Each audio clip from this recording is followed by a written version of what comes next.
Fellas, let's have an honest conversation. When a woman is truly interested in you, you won't be left in the dark wondering how she feels. You'll know. Her words, her actions, her energy, they'll all be in sync, and you'll feel her presence even when she's not around. But when she's not into you, the signs are just as clear if you're willing to see them. The problem is, most men don't want to see them. We convince ourselves she's just busy, she's shy, or she'll come around. We keep chasing, hoping, and overthinking. And in the process, we waste time, lose confidence, and sometimes even forget our own worth. The truth? A woman who's not into you is doing you a favor. She's showing you that she's not the right one for your energy, your time, or your future. And the sooner you can recognize that, the sooner you can redirect your focus to someone who values you the way you deserve to be valued. So in this session, we're going to break down 10 clear signs she's not interested. Signs that, once you learn them, will keep you from chasing dead ends and help you show up with strength and clarity in your relationships. Comment below. What part of today's affirmation, what you think, you become, resonated with you most deeply? Why do you think it struck a chord? Your insight might be exactly what someone else needs to hear today.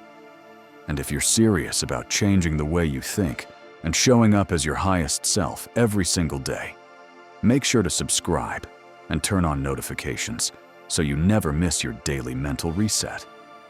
Comment below.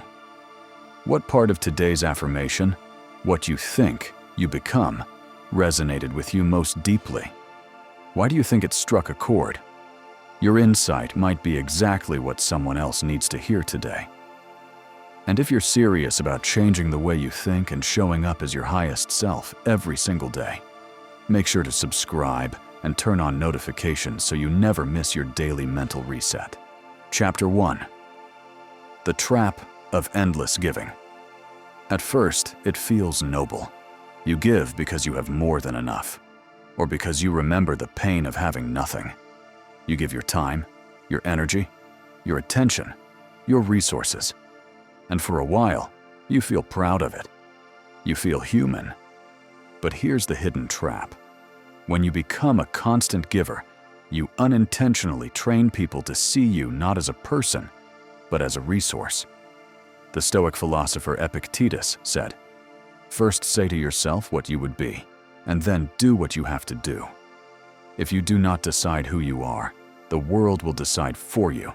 And if all they see is a giver, then a giver is all you will ever be to them. The danger is not that kindness is wrong. The danger is that kindness without boundaries creates expectation. People stop seeing your actions as a favor and start seeing them as an obligation. They no longer thank you, they simply wait for you to perform, like a machine that is supposed to function on demand. This leads to exhaustion, the slow erosion of your energy, your joy, and even your sense of self. When you cannot say no, your yes loses its meaning. In the end, the endless giver finds themselves in an invisible prison, trapped by their own generosity. They gave to be loved, respected, or valued, but instead, they became a supplier for the comfort of others, while their own needs went unnoticed. And here's the truth you must accept. You can give without losing yourself, but only if you remember that you are not a bottomless well. Protect your waters, or one day, you will go to draw from them and find them dry. Chapter 2. The Illusion of Universal Goodwill. Kindness often carries with it a hidden assumption that if you treat people well, they will treat you well in return. It's a beautiful belief, but it is also dangerously naive. Lao Tzu wrote, "When you are content to be simply yourself and don't compare or compete, everybody will respect you." But the unspoken reality is, not everybody will.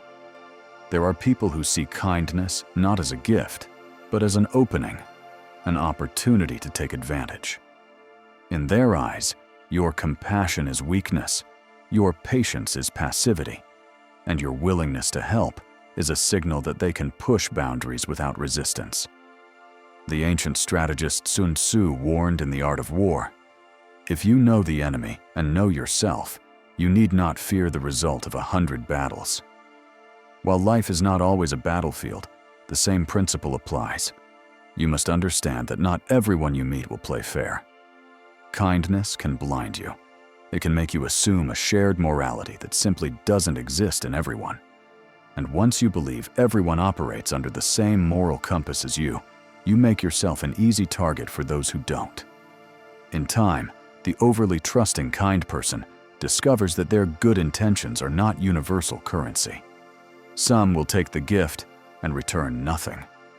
Others will twist your generosity into a tool for their own gain. The danger is not in showing kindness, but in assuming kindness alone is enough to navigate the world. It is not. Kindness must walk hand in hand with awareness. Otherwise, you are like a candle placed in the wind. Warm, glowing, but vulnerable to the slightest breath from those who wish to see you extinguished. Chapter 3. The weight of invisible debts. Kindness has a strange way of creating a debt, even when you never intended it to. Every act of generosity plants a seed in the mind of the receiver.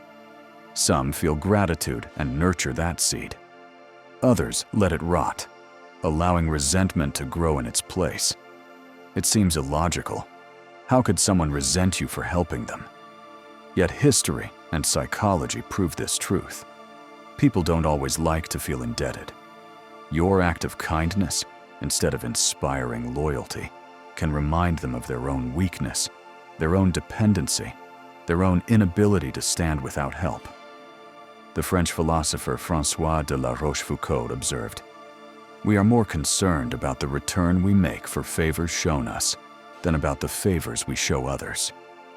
The person you help might smile in public, but deep inside, they may feel the sting of pride wounded. This is why kindness often backfires. The invisible debt you never mentioned becomes a silent weight on the relationship.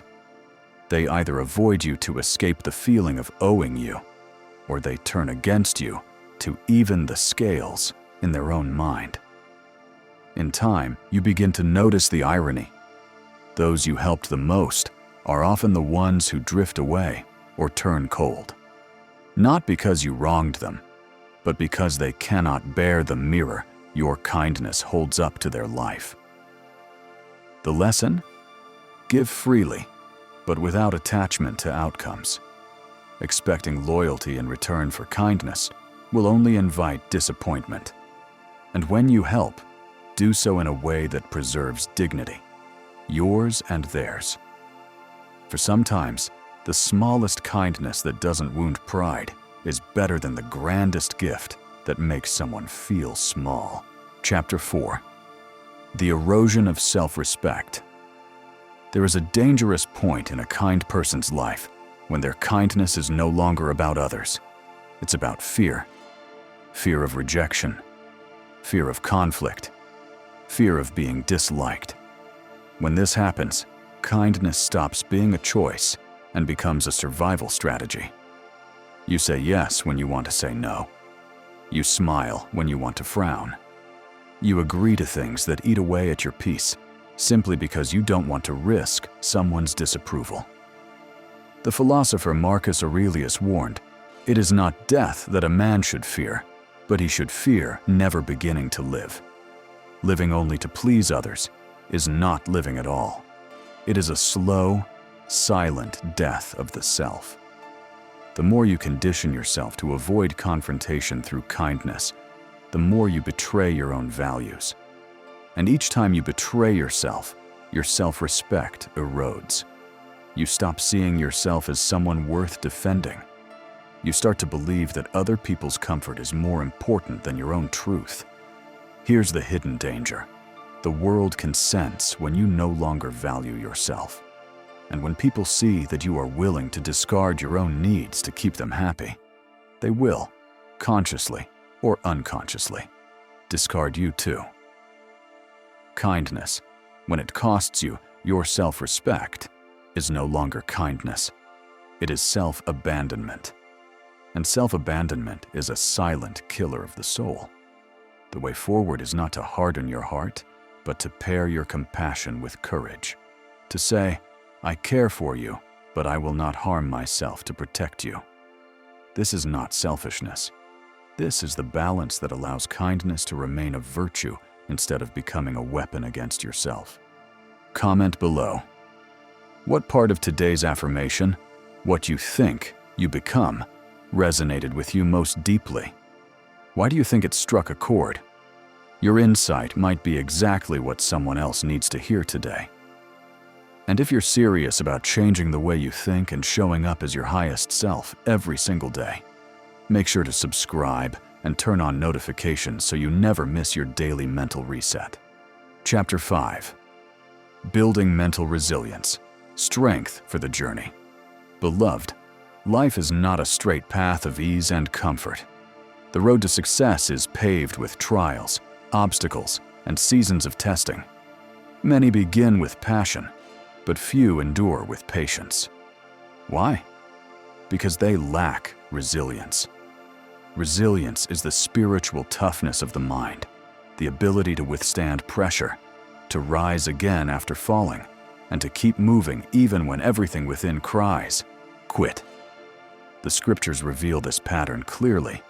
James wrote, My brethren, count it all joy when ye fall into divers temptations, knowing this, that the trying of your faith worketh patience. But let patience have her perfect work, that ye may be perfect and entire, wanting nothing. James 1:2-4. In other words, trials are not signs of failure. They are the training ground of resilience. Consider Joseph. Betrayed by his brothers, sold into slavery, falsely accused, and cast into prison. Yet his mind did not break. He held fast to God's promises, and because of his resilience, he was prepared to rule Egypt. If Joseph had surrendered to despair at any stage, the dream would have died with him. Beloved, resilience is not natural. It is built. A mind that is never stretched will never grow. Just as muscles are strengthened through resistance, so too the mind is fortified through adversity. The very thing you call a burden is the tool God uses to build your strength.